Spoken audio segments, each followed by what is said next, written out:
Tanaru, Waiba, Wandiwa, and hello and greetings to you in the language of my First Nations people from the Pilbara region in WA.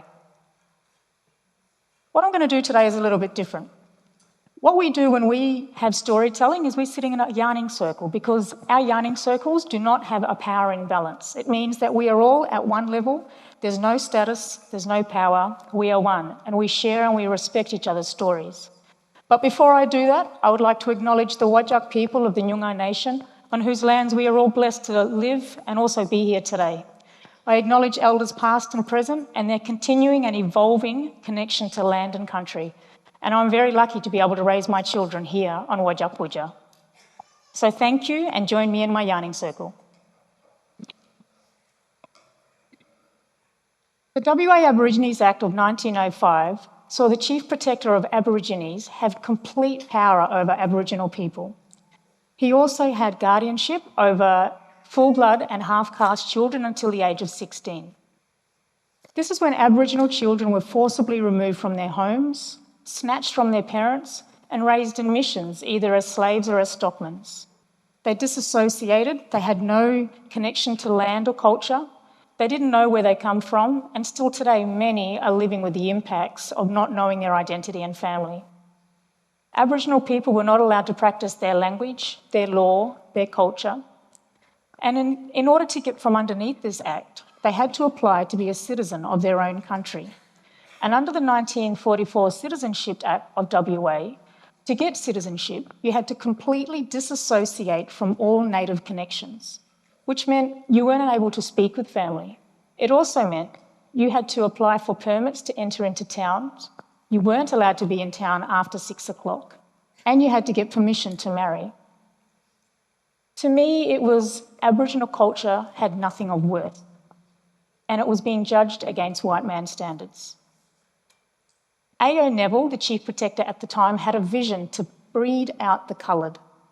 So for me, you can see behind me my 5 generations. His vision, almost, if you look at it from a physical perspective, could be seen as successful.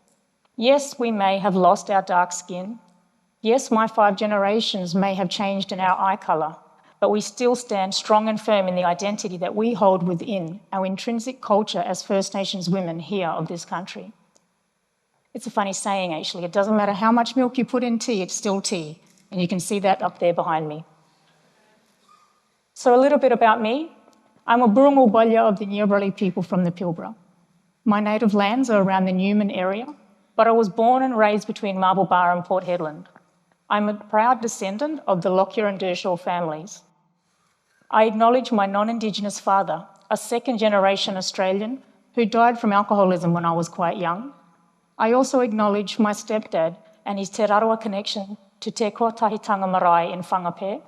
I acknowledge my husband's Arab and Semple connections to the Torres Strait. And the reason I do that today with all of you here in the crowd is because I need to be culturally and spiritually safe in order to present my lived experiences to each and every one of you. When I speak about my own life and about the lived experiences of my family. And I do not speak about the 300 plus First Nations people of tribes that we have in this beautiful country. You see, I struggle. Not only am I a product of 60,000 amazing, surviving, thriving years of connection to this land, but I'm also a product of colonisation. A mix which means I walk in 2 worlds, but sometimes I don't belong in any of them. It's an awkward and anxious feeling of not being wanted, of not knowing your true identity, of not being able to meet expectations and responsibilities, and having to face unconscious bias on a daily basis. But in order to know where we're going, and we need to know where we've come from, right? So for me, in 1950, my great-great-grandmother applied for citizenship of this country. You can see she was successful because she got a non-Indigenous person to write a character reference that said she was fit and proper and of good character, and that she could look after her kids and clean her house well. For context, 5 years earlier, 5 of her grandsons went to fight in the war for a country that didn't even accept them as citizens, for a country where children were being taken away from their parents who were fighting in a war, where they weren't seen as humans. They were classified under government policy as alien. Unfortunately, 2 didn't return. This was 5 years prior to my great-grandmother getting her citizenship. As I said, my great-grandmother applied for her citizenship. Her son, my great-grandfather, also applied, but he was declined because the Chief Protector said it was not conducive to his welfare to be a citizen of this country because he would not dissolve all Native associations. Meanwhile, his wife, my great-grandmother, who came from Turkey Creek in the Kimberleys, boarded a boat in Beagle Bay down to Roban and met her husband, was given her citizenship. But what that meant was she had to carry these citizenship papers with her at all times. If found without them, she could be locked up. Think about that. The ongoing trauma, the disconnection to families and identity and language loss. For you to be seen as a citizen, you had to say you would not speak and associate with your own people. That meant family. To me, this epitomises family. This is my matriarch. This is my daughter through a cultural system, but my great-grandmother through a Western system. Mrs. Amy Dew passed away last year, just short of her 100th birthday, the head of our 5 generations. She made clothing from hessian bags. She yandied with a coolaman for tin and tantalite, getting paid in rations just to put food on the table for her family. My grandfather, her son, was born in a riverbed. These are our connections and our stories to the Pilbara. You see, we have to navigate the complex and highly political society that we work in, particularly when we're wearing a cultural and also a Western hat. It's a constant battle of going back and forward. Where do I belong? Where do I fit in? Especially when society expects a one-size-fits-all when it comes to Aboriginal people. I'm sorry to say, we don't all look the same. We don't all talk the same. We actually, as a nation of over 300 nations, don't all have the same protocols and languages. So where do we fit in? You can see here there's a bit of a Venn diagram about a Western and also an Aboriginal way of being. Where I navigate my life, a majority of the time, is the space in between. In 2005, my first job straight out of university, 3 days before I was due to start with my employer, my grandmother passed away. As I was the only living member of her immediate family, knowing that my dad had passed many, many years earlier, it was my job to arrange funeral arrangements. So I've called the workplace, explained the situation, and thankfully I was able to start a couple of days later than expected. But a couple of months later, my grandmother's sister on my mum's side passed away. And again, I've gone to work and said, look, I need to take some time off. My grandmother's passed away. And the response was, well, how many grandmothers do you have? In our cultural way, we only have 3 generations of family.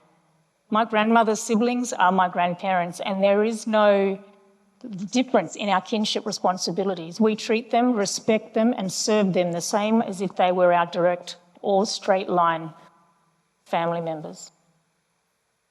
Last year, actually, was even harder. I was called a coconut on social media. So a coconut, you know, they're saying that you're dark on the outside, but you're really acting quite white on the inside.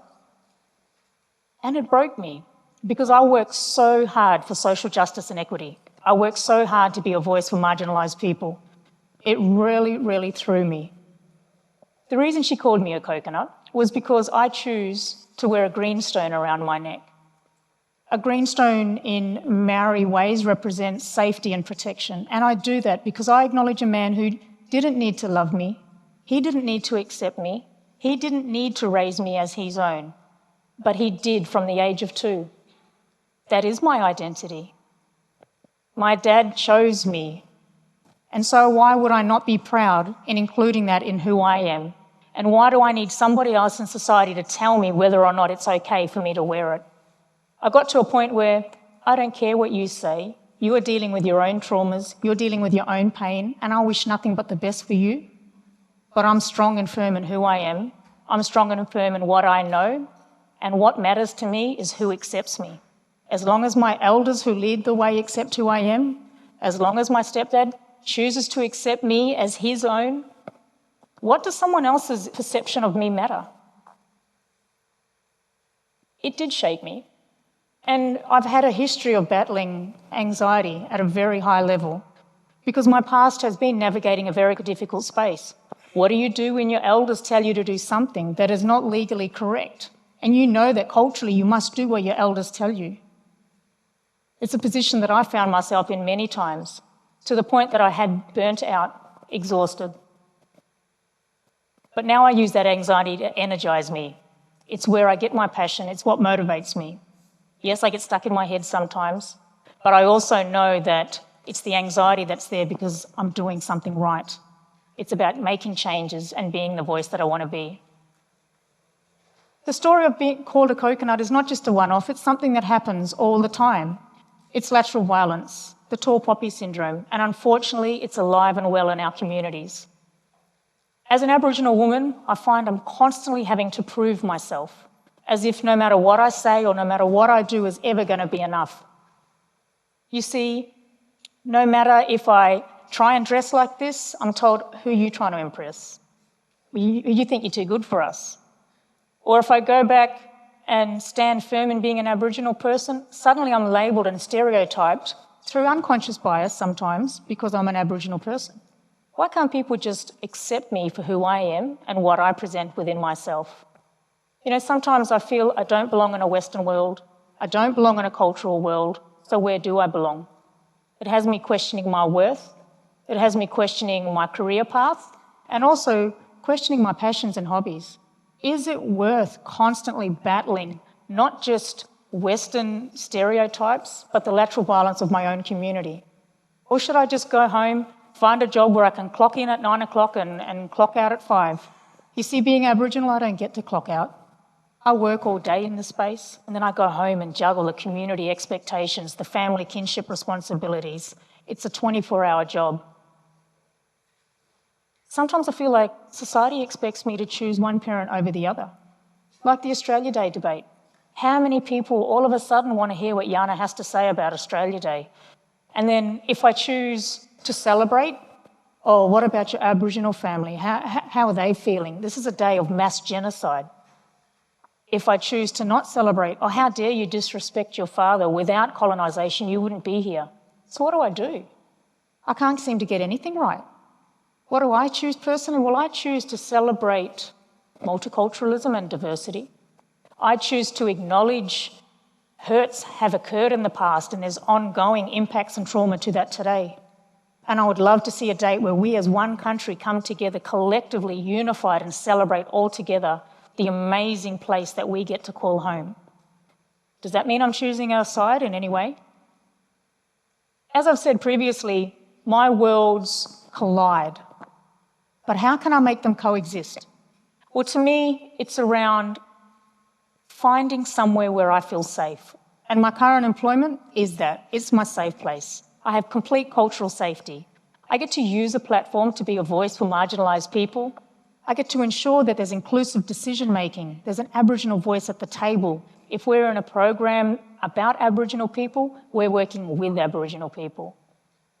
I get to explain my Western and cultural expectations and complexities and use it as a way to educate other people. I get to share the cultural load.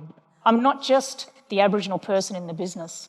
I don't have to know all and be all things Aboriginal. I just get to be me.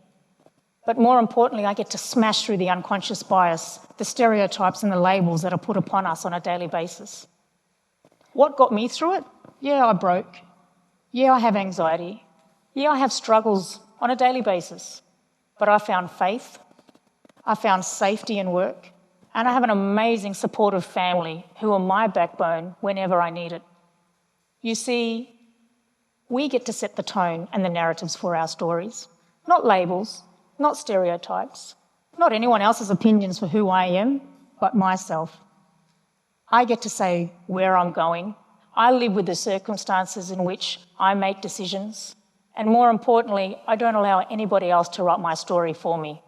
You see, the perspectives of your actions are deeper than the reflections of your own attitudes. Finally, I guess, how do we empower ourselves? How do I get to a society where my son can go to the shop and not be racially profiled because of how he looks? How can I ensure my children don't take 30 years to find their empowerment, to find their strength and to find their confidence? How can my children today stand firm in their identity, however they choose to identify? How can they be resilient and strong? We get to work together as a society to raise this next generation. We get to embrace diversity. We get to use our lived experiences to support people so that they themselves know they're not in it alone. You see, I've had a lot of heartache. I've had a lot of abuse. I've dealt with bias and lateral violence. But I no longer seek that external validation. Now I know that it's within me. I know that my family support me. And I know that my elders go before me. More importantly, it's around how can we, as one people here in Australia, stand firm and be proud of our identity? How can we walk free? Create a world where we can all stand up and feel courageous, where we can build resilience in our younger people. My challenge to all of you is step up and walk. Step up and walk not just in courage, but to walk in faith. Let's embrace the diversity that this country has. Let's create a 2023 where we recognise the challenges of our past. We respect the enduring 60+ thousand years of ongoing thriving connection of our First Nations people. We navigate walking in two worlds with nothing but respect, and where we can walk shoulder to shoulder to leave a better society for our future generations. Thank you.